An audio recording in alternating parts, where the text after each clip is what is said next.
Hi folks, I'm back on the road here. I took January off and most of February from the snowstorm, so I've been doing homeworks and can't go anywhere, so I might as well work at home, innit? And and do some more research on the computer about stuff I'm thinking about it and seeing and doing tests on it. But I'm just gonna do something for people who like high frequency generator. I want to show some people how to, how to do it. So what I'm gonna do, and then after that, I'm gonna be talking about other stuff. What's going on with my generators and the wire and all that good stuff. So for now, I'm just gonna reset the camera and I'm gonna show you how to get a very high frequency mechanical generator and how you're gonna be able to put more volt out of it and to be able to use it as a regulated frequency, mechanical frequency generator. So I'll be resetting. Okay, this is what I did. I just take a bracket for aircraft motor mount, and I just use a fairly large brushless helicopter motor, drum motor, and a very cheap one, a tiny little guy. Brushless for chopper or small little plane, more likely to be used for. It's a very small motor, and I just want to see, if I spin that, what I'm really getting out of it, because they're not wind up for a generator, but I'll be able to see my frequency. So I'm going to start it up, and I put a little bit of load on it. I put those two bulbs there. They're 6 watt each, for automotive, the 12 volt each. So and I'm just gonna start it up and see. Now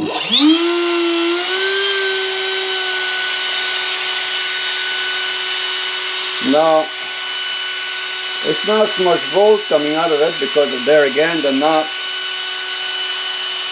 made to do volt. They're made to receive a lot of amp.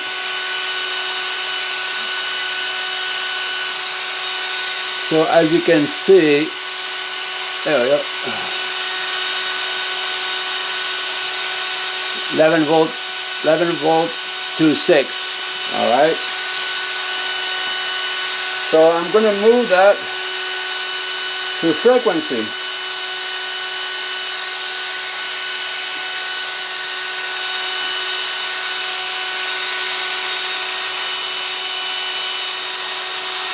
I got 2.6 kilohertz, and I can crank it up to 2.8.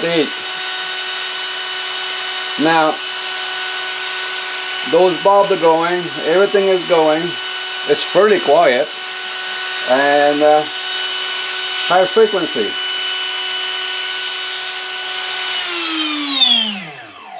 Now the volt regulated from the RPM you're spinning the motor. And there's no two doubt about it. But what you want to do is, I got a bigger motor here, which I'm going to take it to the mechanic or the repair guy, and I want this guy who's got a puller to pull me that motor apart, so I can rewind. The stator, and instead of going with a large wire with multi-braided wire and go around, right? And every third one you go around, right? So you got four pull for each wire of those one, and then all the end connect together. It's a three-phase motor. But the controller we're using, the RC controller, he actually find where the magnet is, and he correct the magnet for a start. That's why you hear this loose sound coming out of the motor. You hear every time you turn the power off, right?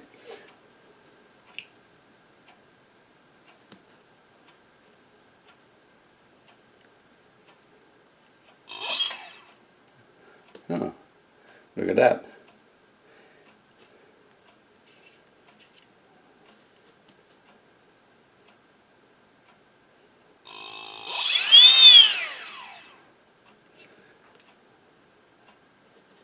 Oh yeah, I gotta power down my power supply, and you will hear this, and you will see the motor position itself. I'll turn it like this here.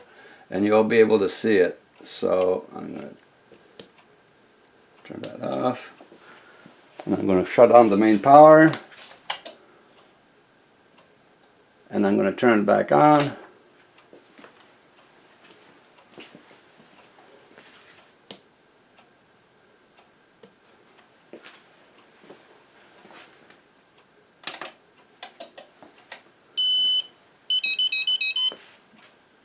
Okay, now I'm going to position the magnet because the controller asked me, right? So he's going to, there you go, he confirmed where the magnet was, and it says go, right? And then we can turn that. So I mean, those are the little thing there. The motor makes the sound, not the controller, like some people think. So it's just bouncing, it's high frequency bouncing against the magnet. And I got it made up with my big drum motor. It comes from the magnet. They make the magnet resonate. But I mean, like, you know, it's small, and it's fairly cheap to make. So if you even that one there, you would be able to create probably around about, I would say 24. If you rewind that tiny little motor, you should be able to produce probably about 60 volts at high frequency. But when you take that 60 volt and dump it into a step-up transformer, then suddenly, whoa, the volt just jump up, but you still remain your high frequency. Now you put that through a spark gap with multiply against, and then again, and then the sky is the limit, because my other generator here, the one, you know, I call the voter machine, only puts up 300 hertz. Can you imagine 2.6 kilohertz? Enter the step-up transformer. Obviously, you need transformer who can actually, you know, high frequency, or what they call those communication transformer, which are wrapped over each other, so the communication gets right into the second coil immediately before it gets absorbed into the iron. Because why the step-up transformer?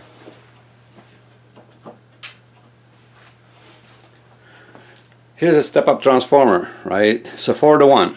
So whatever you put in and a larger wire coil, 4 times of the volume you put into that coil will go into out of this coil.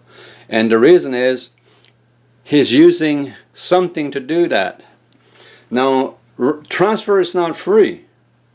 Let's say if I put 3 or 1 amp into here, because my voltage went up 4 times, my amp didn't go up. Nothing went up on that one. Matter of fact, I lost a shitload. It went down 4 times. And the reason that happened is that's the price you pay to work with iron. That's the cost iron charge you.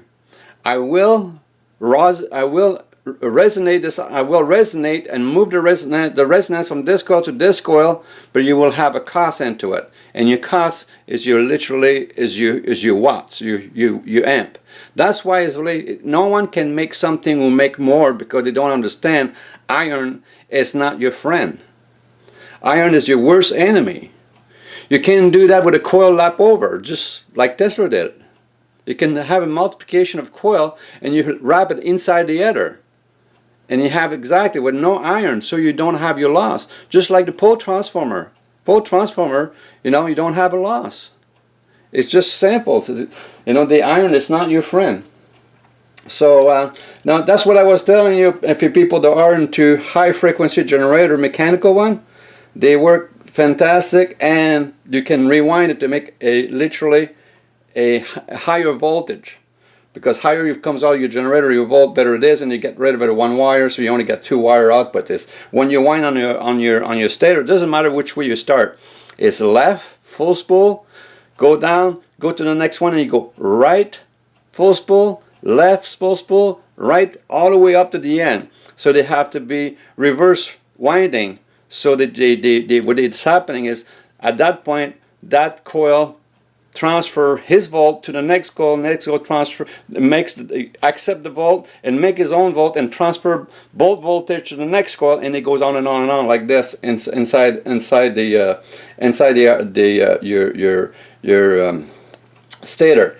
So, and then by doing that, the stator's got iron, so it takes away again.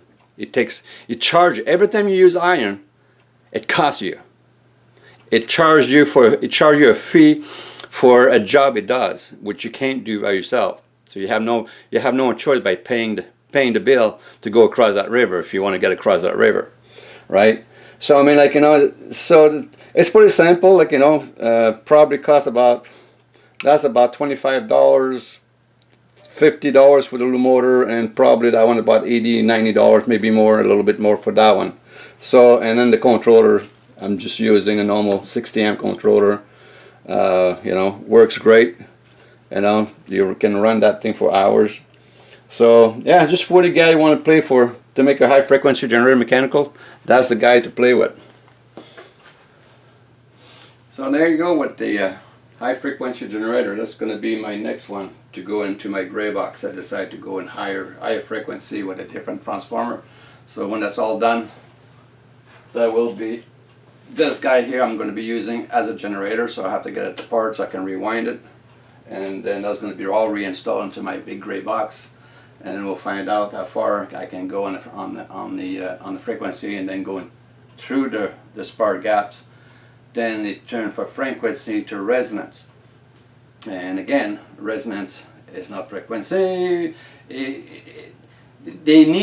Each other needs something to be able to become what they are.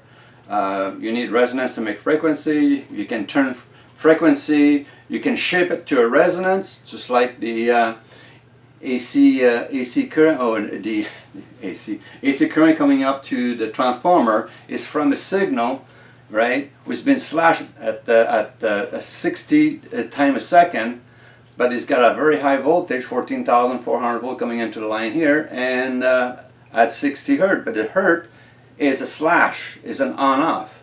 But the power comes in. It comes in with a very high resonance, which I believe, and that's probably communication resonance or communication frequency at the high frequency. It's probably, I would say, the 55 kilohertz, right?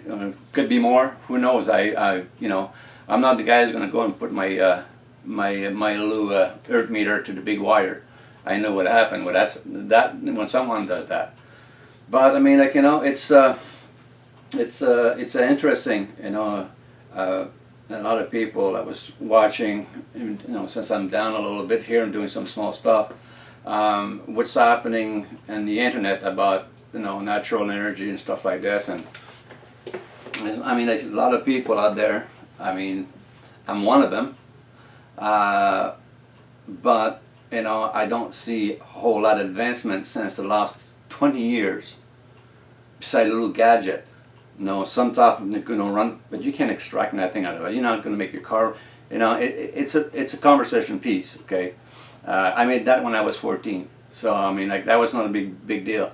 But when I'm talking about making something that actually is useful, and a lot of talk, I don't see much. I mean, a lot of people say, oh, well, you always talk, but you never show anything working. Well, I do have working prototype. When you achieve 3,600 volts on the single generator, single phase generator, that's pretty good, especially when the generator have no iron. So, and the slasher works perfectly. We just have to crank up the voltage. We're having this big dilemma with wire. Hopefully, I heard that before, so I'm just crossing my finger. Hopefully, we have a contact for wires, because we've been blacklisted on just about every single wire. They want to charge us like $5,000 for coating a tiny loose spool of wire, $7,000 for a loose spool of wire was already coated, but it's not the exact coating we want. So I mean, it goes on and on and on, and I mean, price, ridiculous price, right? Well, I mean, that's how the world gets suppressed of everything, right? Put a price high enough, you cannot afford it. And it doesn't matter how good it is, you can't afford it. You're not going to buy it. So, but it's very interesting. If we have the proper contact for wire, we're going to test multiple type of wire, not just aluminum nickel. It's going to be nickel alloyed, copper silver. It's got all kinds of platinum nickel wire. It's a lot of wire we won't be able to test. And every test is, we don't have to make a whole bunch of coil to test in our generator. You make one coil, one donut, you slap them inside there, and you spin it at certain RPM, and you read the voltage coming out of the coil. And we can test all those things without having a big cost of taking the time and making all the coil. We can test what's the value of the wire for the same amount of wrap, same size wire, how much more, how much less volt you make at a certain RPM. So that gave us a base of table for calculation. But that's going to be done hopefully shortly by the end of this month. And we have a couple of other tests on different cell. Still working in my cell, but in my cell I discover we don't need water. Water was a way to understand how gas work, and that's what it got me to understand when working my fuel cell. My fuel cell is in the stage that they're studying right now. They want to make sure whatever it is, right? I mean, like we didn't get a motor to run, a big motor to run, which 80%, I knew it was not going to run on a big motor. I was going to try in a single cylinder, so we can see if we can get the motor idle. And this more likely the gas coming up of the cell will idle a vehicle, will idle a motor, but you cannot put your foot on the gas and ask them to go faster, because the cell cannot produce more. I mean, you can run, look, right? Just disconnect all your electric, not lefter, but your injector, your electric injector of your vehicle, right? And the side of your intake manifold, you will have a couple of hoses tied up to it. One's got about a 3/8 of an inch, right? While on the side of your motor, you will have your fume catalytic for your gas tank, right? So you have a vent coming up from the gas tank that was about 3/8. Take that vent out, plug it in to one of those input there inside of your manifold, right? And all your injector is good and go start your car. And surprise, surprise, your car will run on gas fume. Now it's not liquid, it's in fume, but it will run your motor in idle very nicely. So I mean, like, those are the stuff, like, it works, but then on demand to getting more power, it's a little bit harder to do. So what I come out with is literally to be able to, which we're working right now. We have a gentleman that's fairly knowledgeable about what I'm talking about, and is an expert in electronics. So I finally find someone who want to work with us, and I'm going to explain exactly what I want. We have to be able to prime the nitrogen that the motor sucked in, right? Because when you crank a motor, it creates a vacuum. It's just, we all know that, right? You put your hand over the end of an intake of a car when they run idle, and it just sucks it up like a vacuum, and then you kill the motor. So we all know that, right? So if I can prime, because priming the nitrogen before intake is kind of risky, the way I prime it, because nitrogen and the air react in a funny way. They're like sister, and like twin sister. It doesn't matter if they're two twins in the same room. If one think about something, normally the other one will think the same way, right? And it's been tested in college and all that, university and research center and all that good stuff. So the nitrogen cell is the same way. It can be told, can be giving a message for an action, a reaction, or a release. And to me, I see it as a primer. How do you prime this nitrogen? Because the fuel in your car, that's all it does. It primes the nitrogen. Nitrogen is the largest volume of anything going on the top of your piston. Is nitrogen. Okay, I mean, just look at it. It doesn't have to be a rocket scientist. We're breathing 80% nitrogen when we breathe. So obviously the motor is going to do the same goddamn thing that I'm doing. So I mean, like, you know, if we prime the nitrogen under a negative atmosphere, this means after the throttle body, because that's what the vacuum up here, the negative pressure up here after the throttle body. If we can just prime that nitrogen at a certain level, you don't want to prime it too high, you don't want to prime it too low. It's got to be primed in a certain release of energy. And the frequency will do that, or the resonance will do that. And that's why I'm going to be working to create a resonance transmitter, but not wireless transmitter. It's a transmitter, just like the old phone, right, with the cord and all that. Well, that's all, you know, going through the line and all that stuff, just like this, right? So it's going to be, you know, transmitting a resonance into a fork inside of the intake manifold at the negative pressure side. And if we can tune that properly, soon if we have the right tune, soon the motor starts sucking that air into it. 80% of that nitrogen will be primed at a certain level of explosive. We will only ignite with a high voltage discharge or lightning, which is going to be your spark plug in your motor,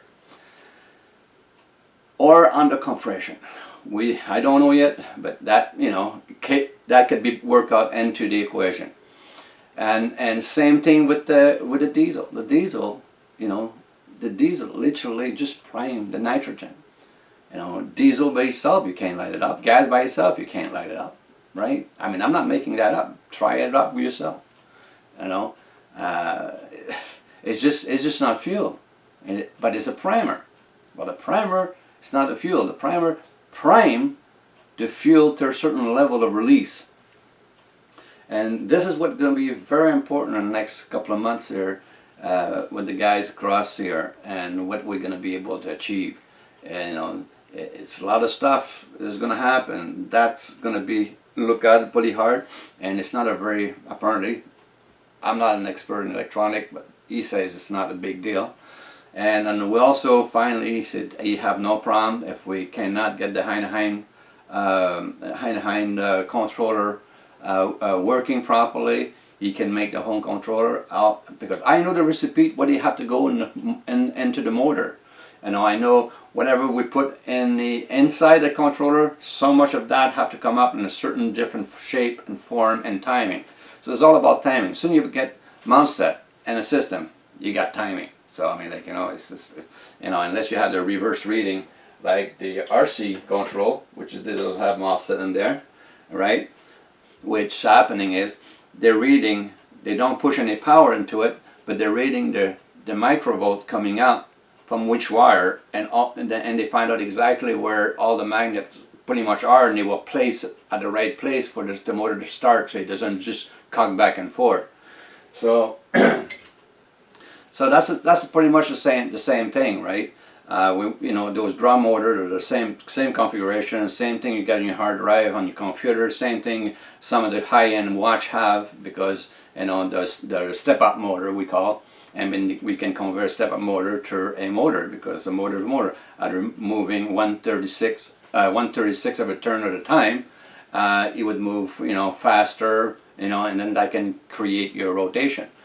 So I mean, if we got you know, this electronic guy says he can work with us, like, you know, we're gonna definitely put it to work, because this is very important. That motor, the drum motor is very important. The generator, the wire is very important, and replacing the fuel cell so you don't need water, because listen, nitrogen is 3 times the physical size of the Earth.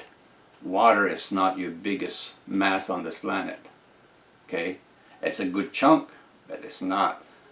Nitrogen is the largest mass on this planet, and we're breathing it. I mean, like, you know, it's the air we breathe.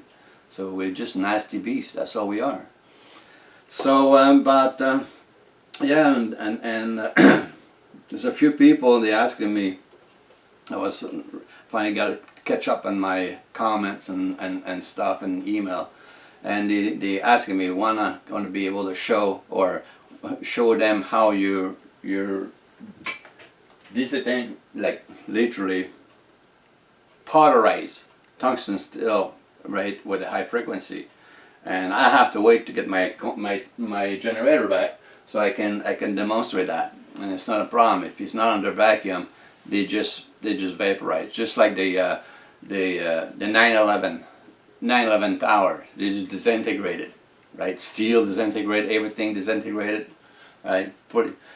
It's just resonance. That's all it is. Resonance can do that to steel and all that. So 9/11, it was a perfect example of that.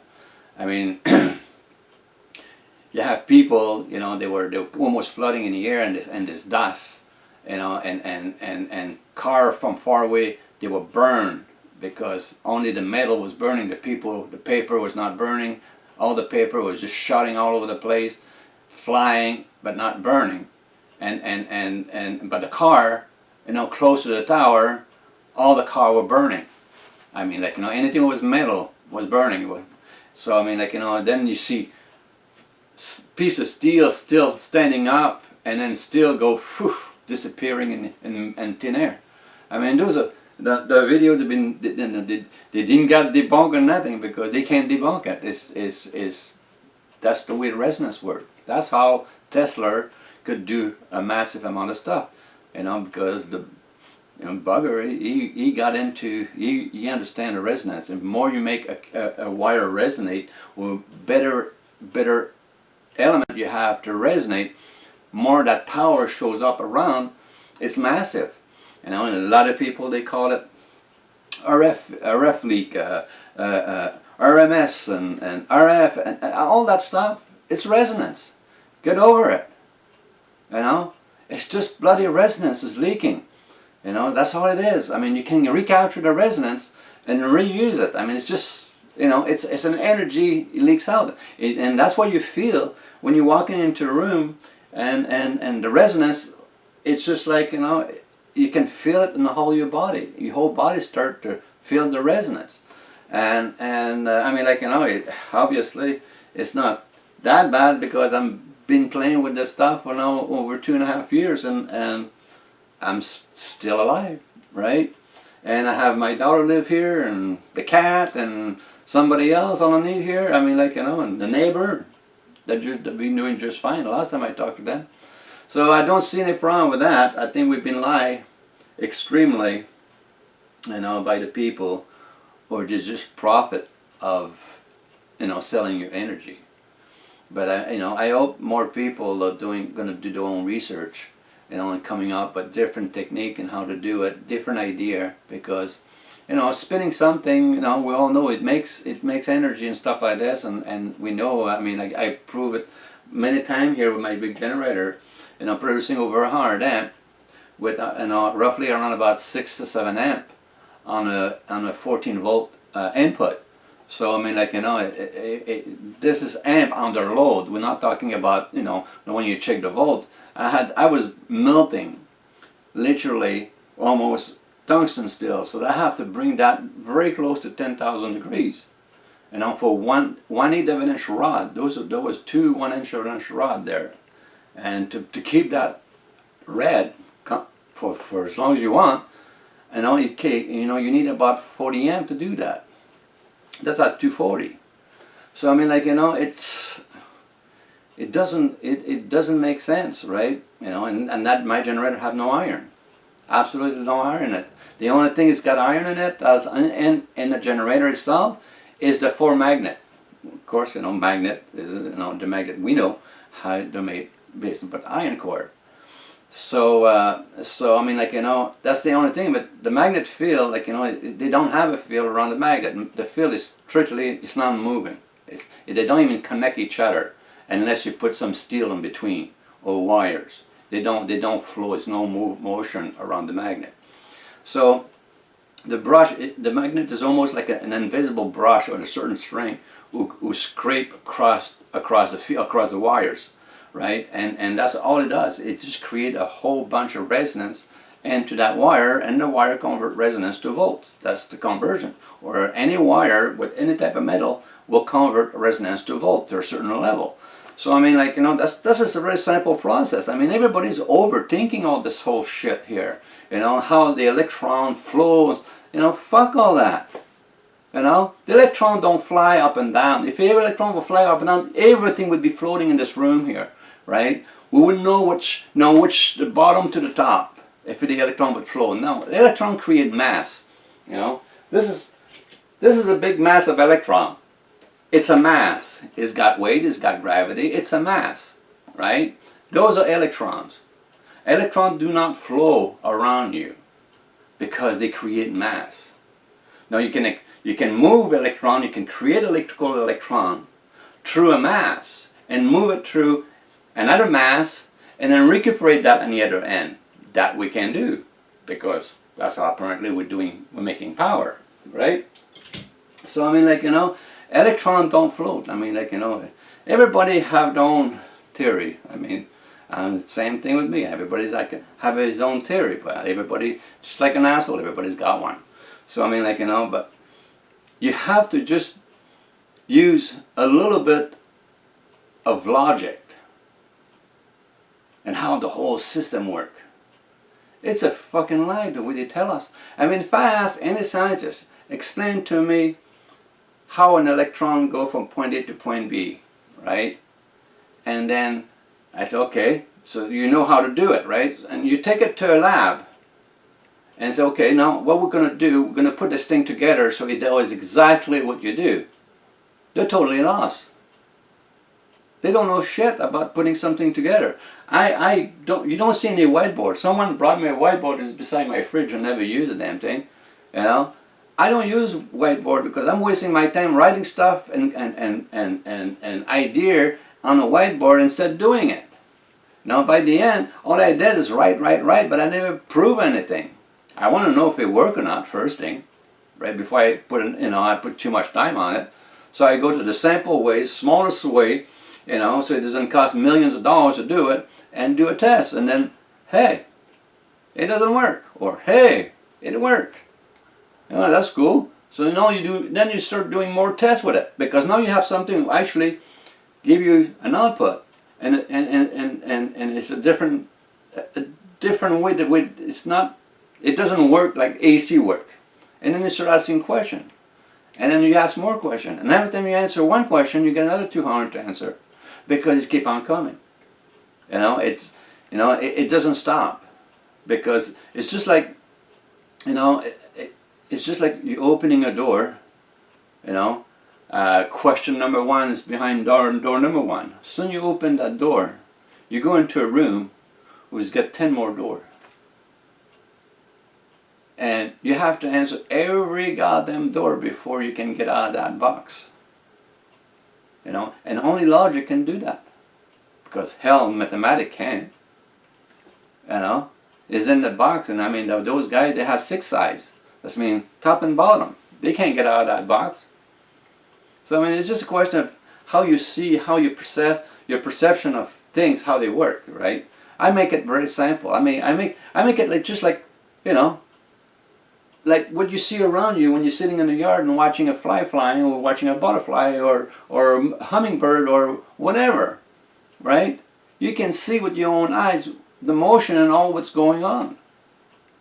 That's most likely what I work with.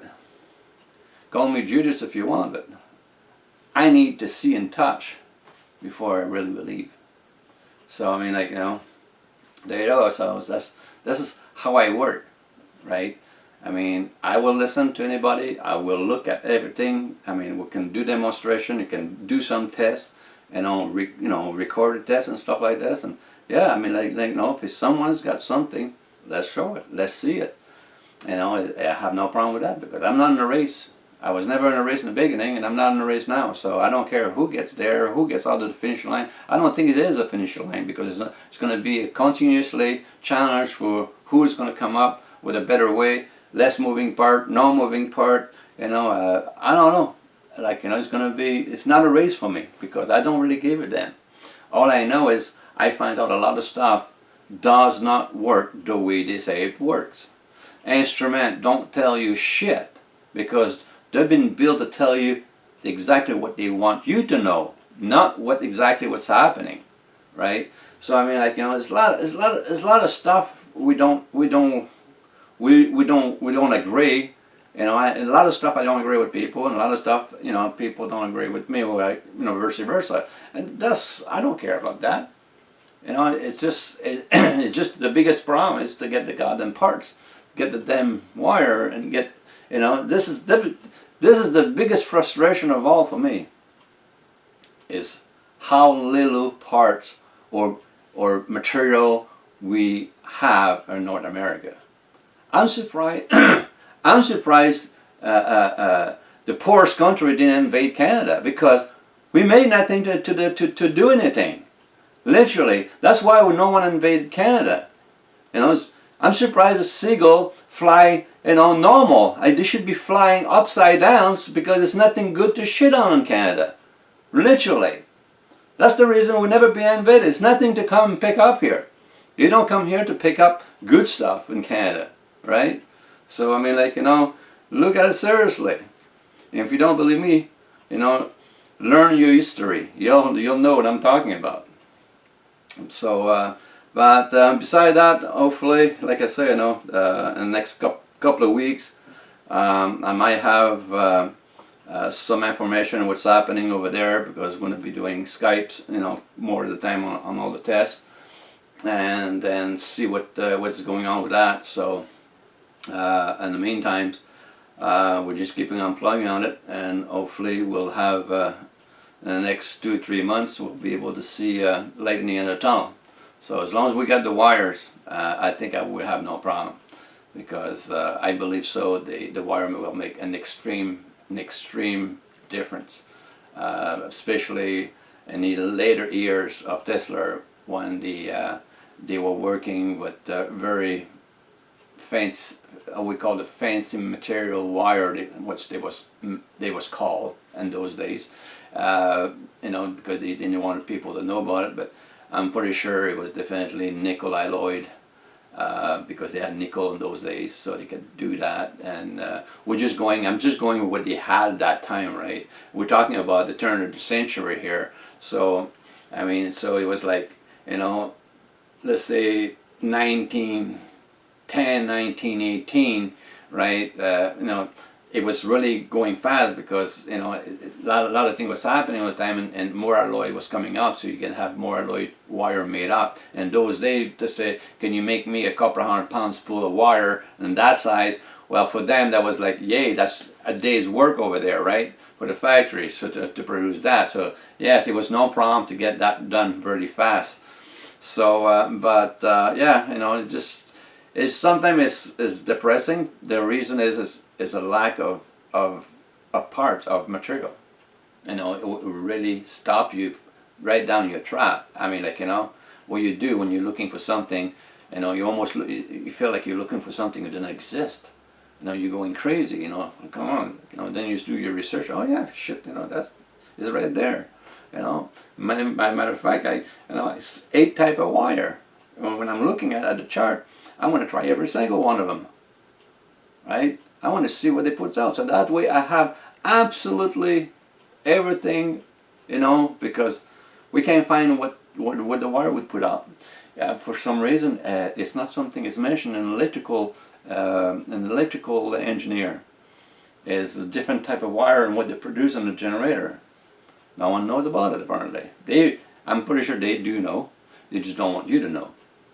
So, but this will be able to make a scale and all the tests and all the wire we're going to be able to test, and then we'll be able to put it out there so people can say, hey, why we've been using copper and iron for all our life so far, right?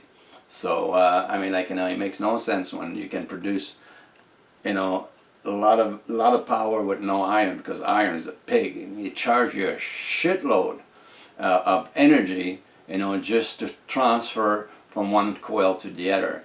So I mean, like, you know, it's just a massive amount of loss you get there.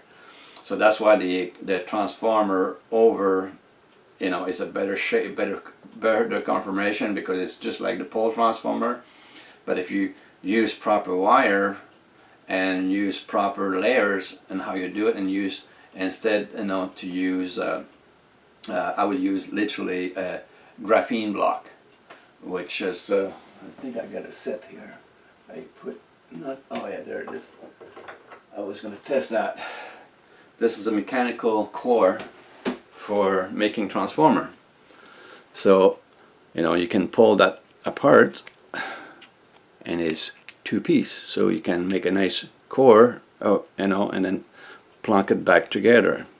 So I'm going to use that because this is for, that was for a transformer, a high output transformer for an ozone machine for the negative ion. So I'm going to try that next time because this is worth to be tried with.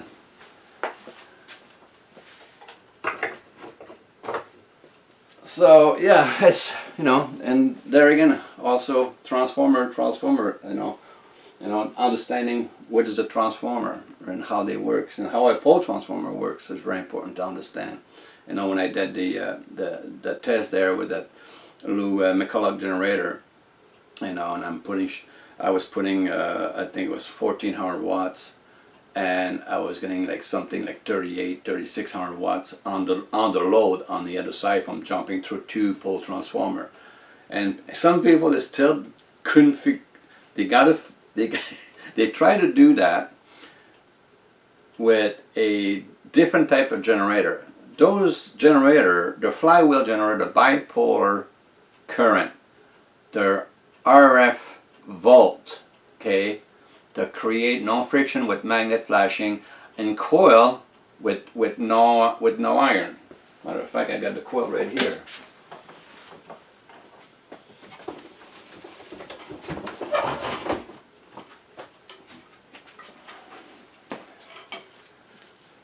Those are the coil, right?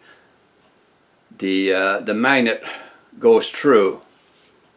No iron in there, nothing at all, just aluminum holder to hold those two coils like this, and the flywheel goes on each side of the like this here. It fly like this, and it's a north-south, and it's four magnet in the flywheel, and that's why you cannot burn those generator. We call them in the military, you know, the stupid generator, because no stupid can really burn it, because if you put too much load on it, you know what happened? The light bulb, the other light bulb getting dimmer. You put another light bulb and every go is going to it like a candle. That means you reach the maximum. You'll never burn out. They have a 10 amp fuse, and generator, that fuse never burn. It's just because they have to sell the unit. So I mean, they can, and that's why when there's no friction and there's no iron, you create a communication current or a communication volt. And this is all, you know, I learned that by playing with this shit, because it didn't make sense. It didn't make the same thing as the one from the wall. The one from the wall doesn't do that. I plugged two large transformer to the wall. I was able to double my volts. I was making 240 out of 120 output, but I was staying right on my marge for the breaker at a 50 amp breaker. I could not make more than 50 amp on the outside, so I was not multiplying my amp, I was only multiplying the volt. But again, right, what you think is in the transformer? They wrap internally a shitload of iron again, right? So that bloody iron is not your friend. You know, it's taking everything away. That's the cost of using iron.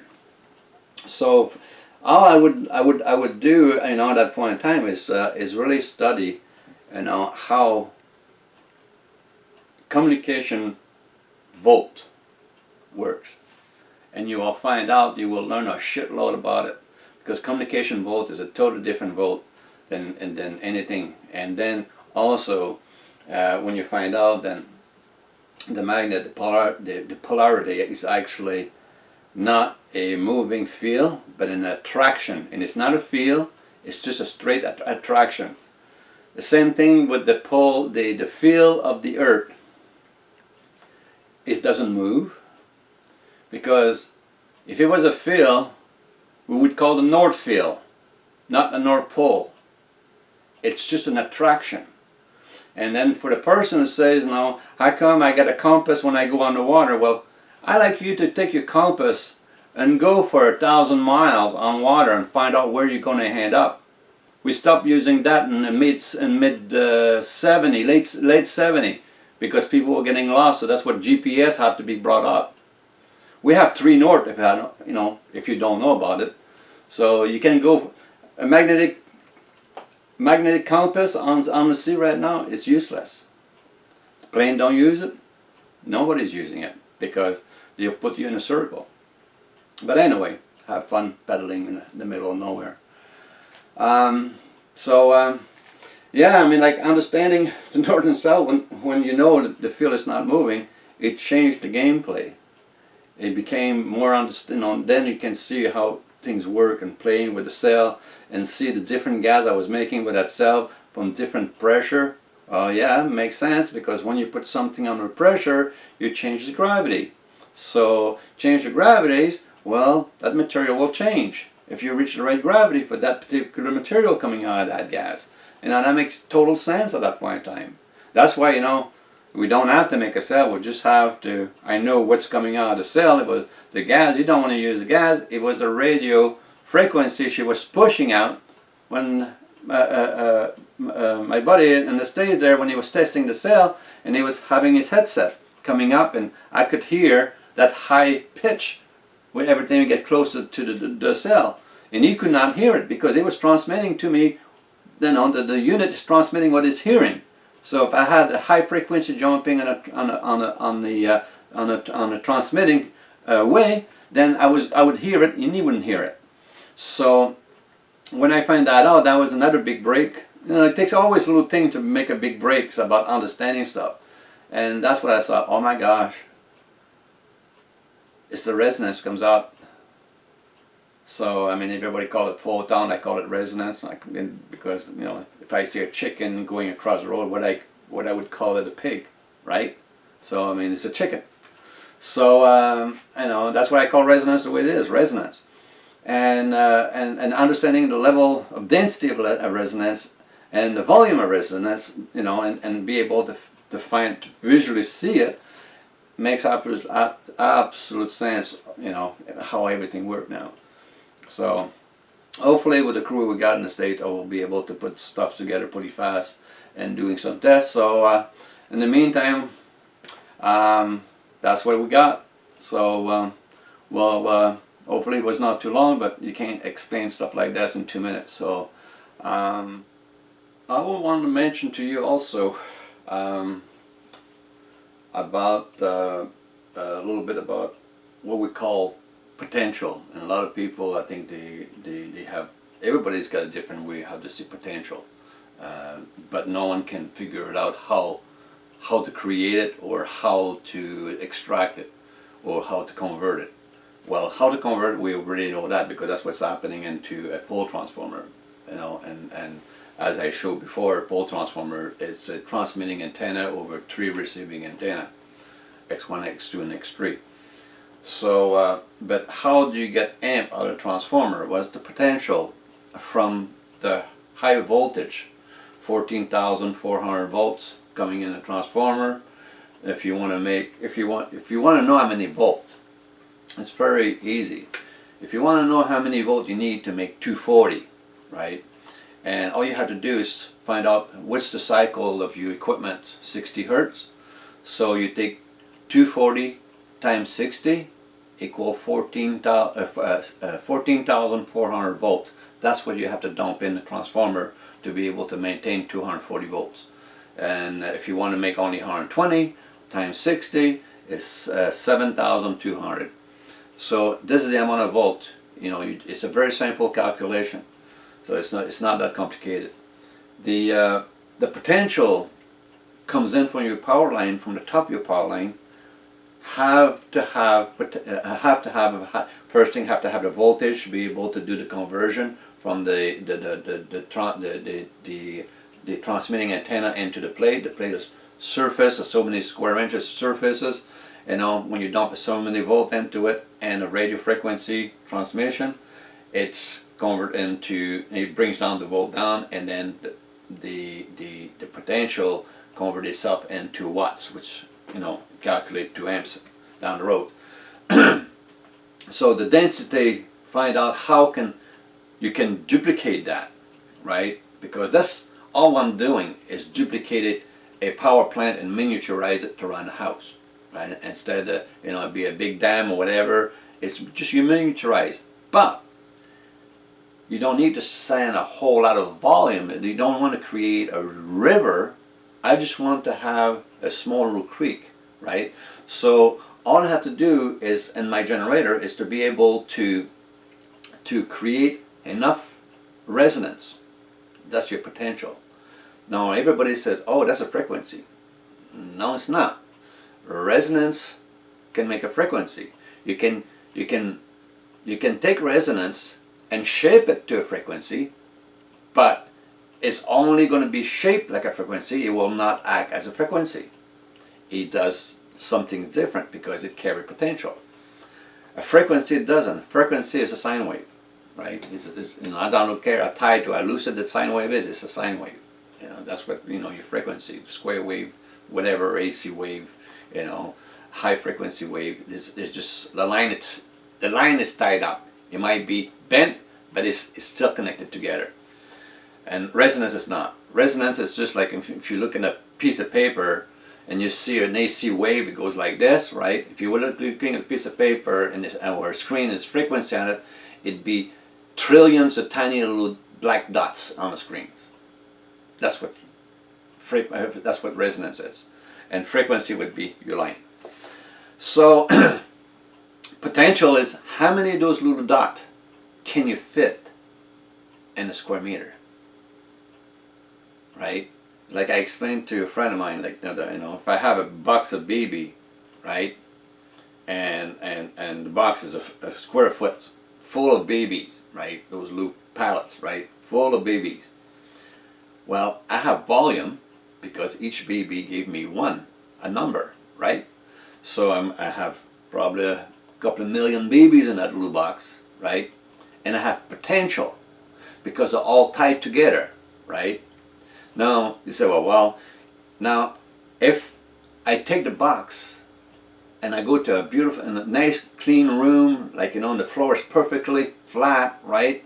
I go in the middle of the room and I drop the box of baby upside down on the floor, and you see all the babies scattering all over the place, right? I still have my volume because I didn't lose any baby. But I have no potential anymore because it's all gathered up.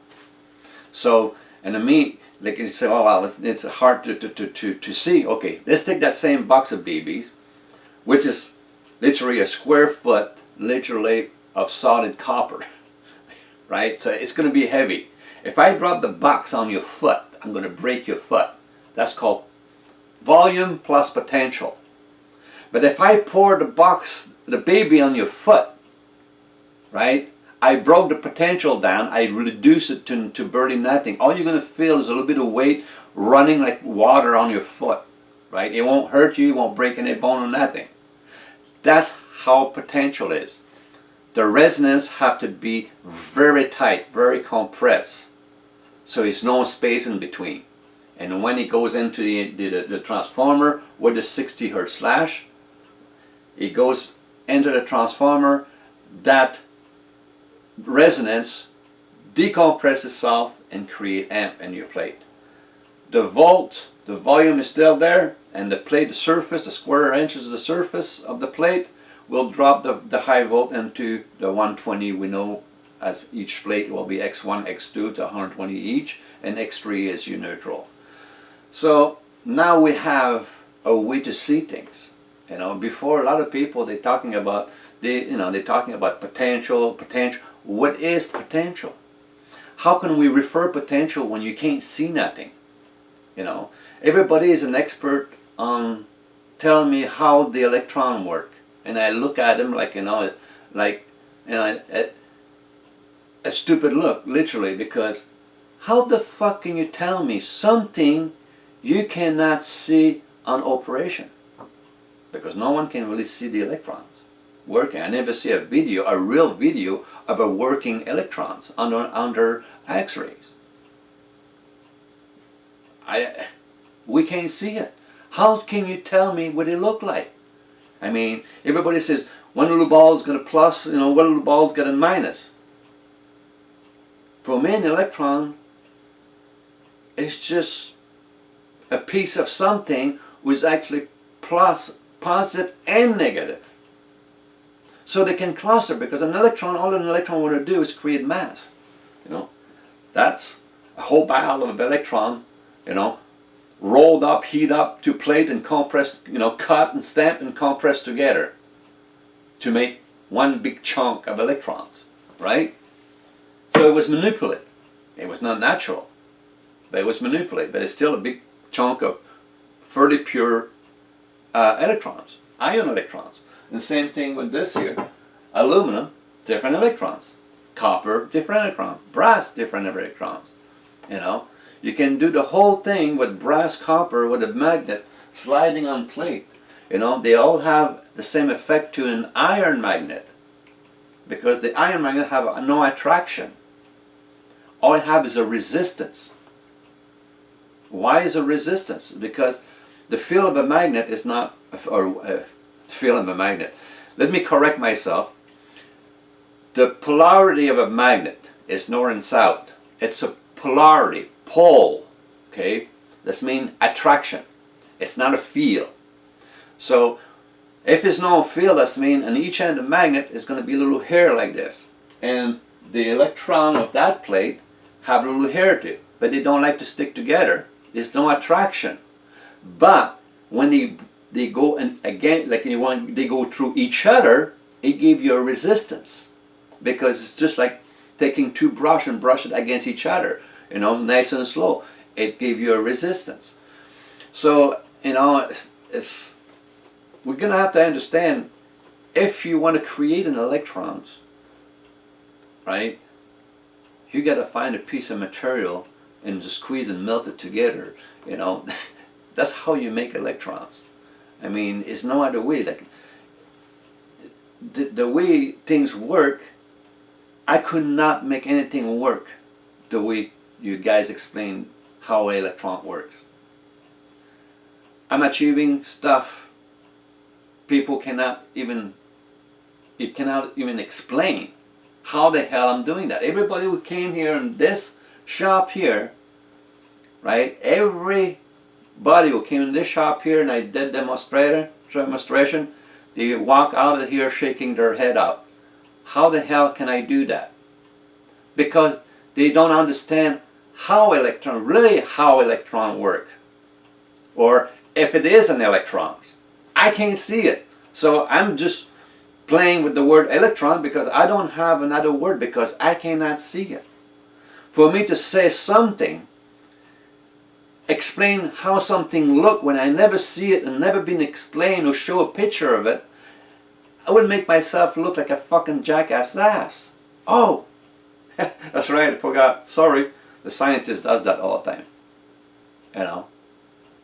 Because they're assuming stuff without seeing it. Same thing, they're talking about the universe. Well, I don't know, the last time no one offered me a ride to go to the universe, take a good look how the thing looked from there to here. I don't know, I never been there. So I mean, like, if we just stop pretending, and that's what there's a lot of pretending on there, pretending knowing how thing works. Instead, try to duplicate what they tell you how it works and see if you can have that effect in the end. And if you cannot achieve that, then you've been told a lie. Just like, that's why people can never find, free energy, natural energy and stuff like this, because they teach you how to look for something who doesn't exist. That way you can never figure it out.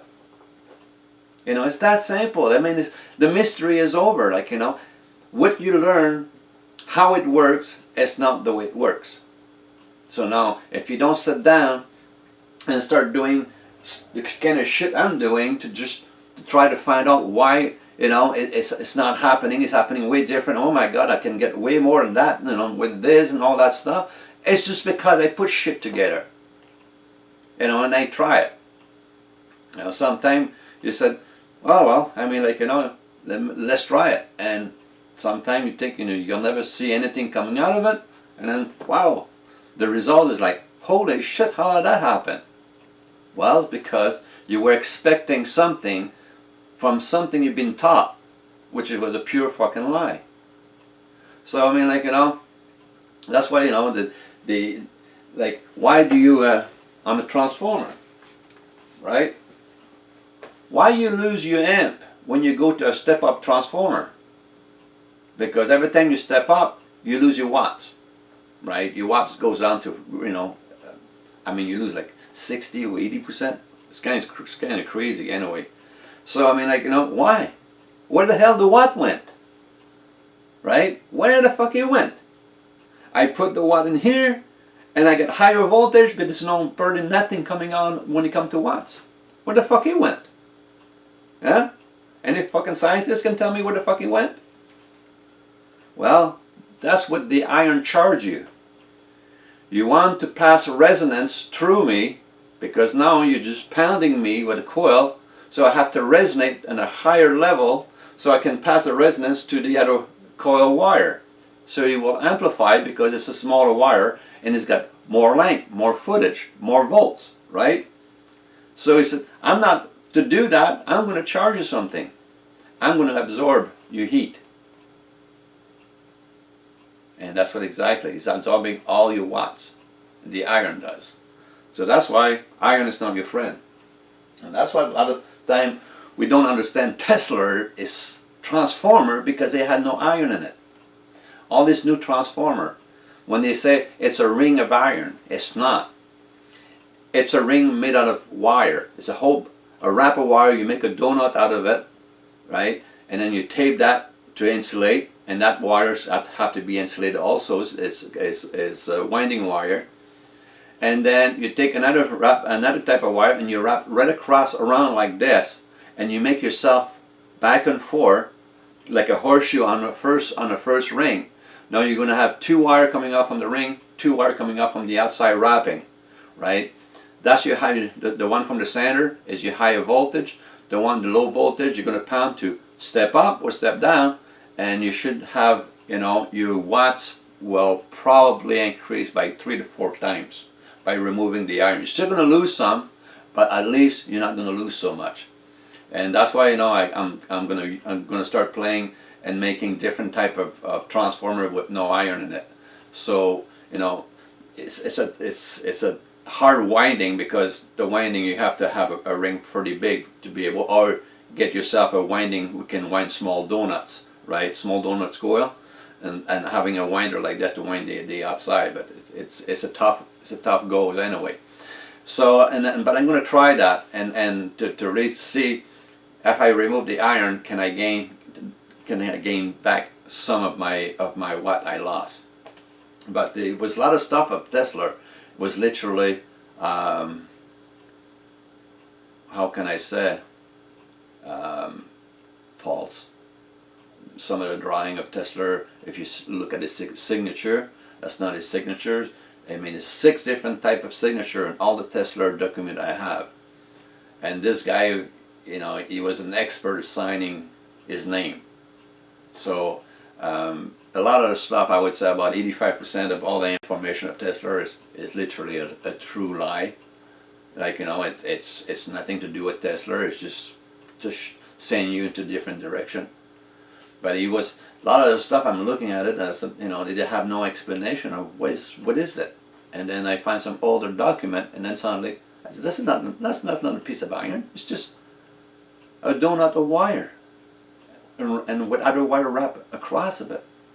I said, that's different. And then they don't ever show you, you know, he had a shaft in the middle with 2 magnets on it, and it was spinning that inside that thing. And guess what they call it? That's your distribution generator. So I don't know if the word distribution generator is right on it, but that's what they call it. And to me, it would make more sense because every time you see a G in Tesla's drawing, that's mean high frequency generator, and that's what you run is unit with high frequency generator. And I believe that is the makeup of the high frequency generator talking about with the 2 magnet. When I saw one of the drawing, it was a real drawing, and it had 2 magnet. It was a shaft with 2 magnet on it. And those days they had very poor cast iron magnet, but they were magnet. And he was spinning that inside those generators that were about, I would say about 6-inch diameter, and probably about a 4-inch hole in the middle to clear the coils.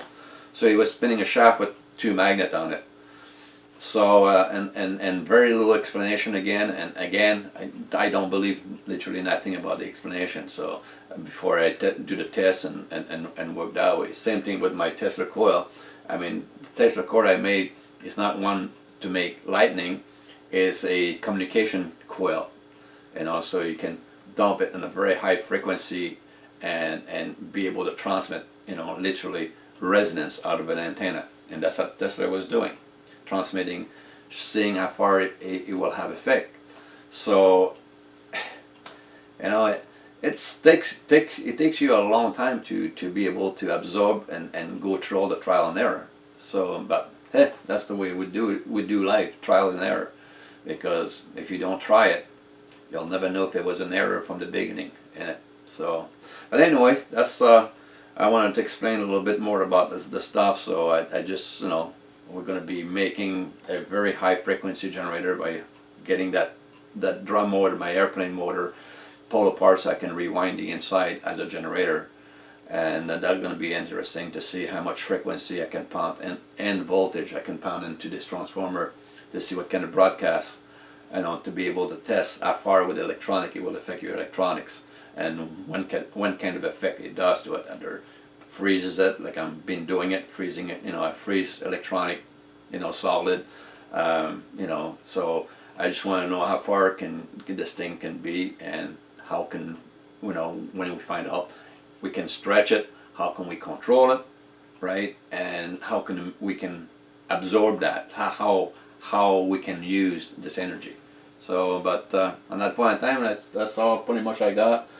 The crew, I think they're going to get together by the end this week, so hopefully we'll have some stuff working out and working on controller. So that's pretty much all I got today. So we'll catch you later.